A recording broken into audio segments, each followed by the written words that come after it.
ça serait d'imaginer le projet sans intelligence artificielle.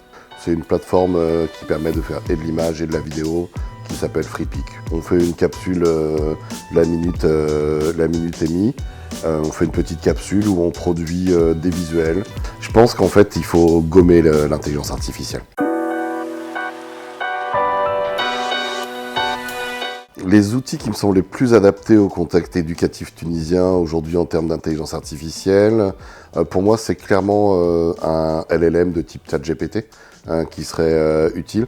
On peut s'appuyer bien évidemment sur des outils comme Gemini ou NotebookLM. ChatGPT bénéficie d'une bonne notoriété. Après, en termes de création visuelle, je pense qu'un outil qui fait bien le travail au niveau de première prise en main et qui permet d'aller assez loin, c'est une plateforme qui permet de faire et de l'image et de la vidéo qui s'appelle FreePic, une société espagnole. Et c'est une plateforme qui permet d'avoir accès à tous les grands modèles récents, dont Nano Banana de Google. Je le place là pour l'histoire, puisque dans 6 mois, on l'aura peut-être oublié.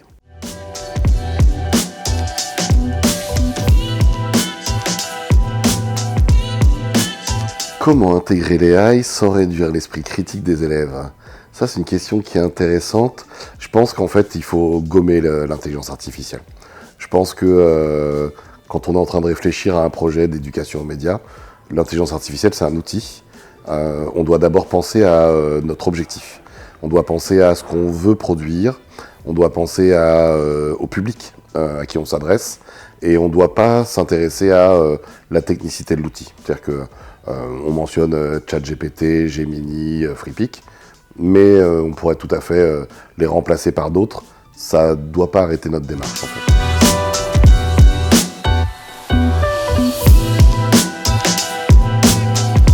Je vais prendre tout de suite ce qu'on est en train de réaliser. On fait une capsule la minute et demie.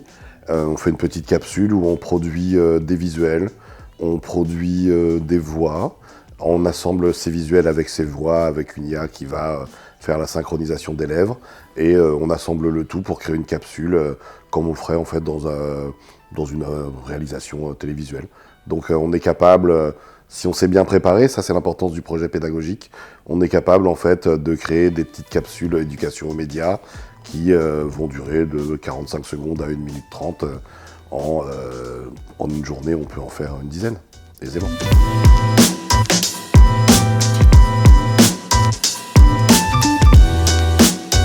Je pense que il faudrait déjà les éduquer au fait que l'intelligence artificielle va collecter leurs données.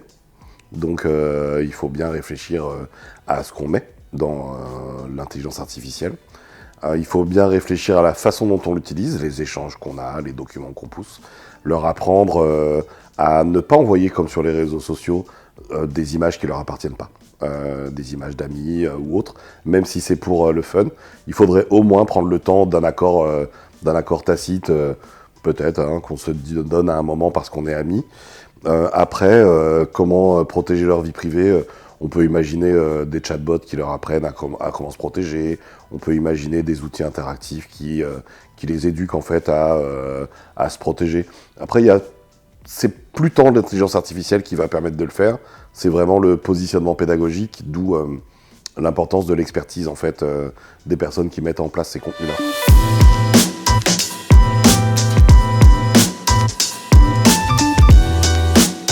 Un conseil que je donnerais pour assurer la durabilité des projets émis avec l'intelligence artificielle, ça serait d'imaginer le projet sans intelligence artificielle.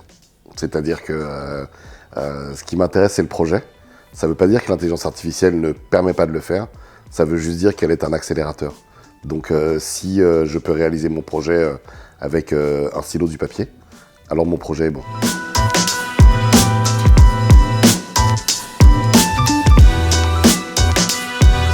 Si j'avais une seule recommandation à donner aux éducateurs tunisiens, et j'en donnerais peut-être certainement 2 ou 3, ça serait d'être un maximum curieux, de creuser, de se questionner et de se demander surtout pourquoi ils le font. Pourquoi vous le faites, pour qui vous le faites Et après viendra le comment on le fait. Parce qu'une fois qu'on sait pourquoi et pour qui on le fait, on a une idée de ce qui est réalisable. Ensuite, comment on va le faire? Si le projet est beau, on arrivera à motiver des gens. Si le projet est drôle, on arrivera à embarquer des publics. Si le projet résonne en fait dans le cœur des gens, je pense que on s'intéressera plus au projet qu'à la façon qu'on a eu de le réaliser. Une belle histoire, en fait, c'est surtout une histoire qui raconte quelque chose, c'est pas tant la caméra qu'on a utilisée.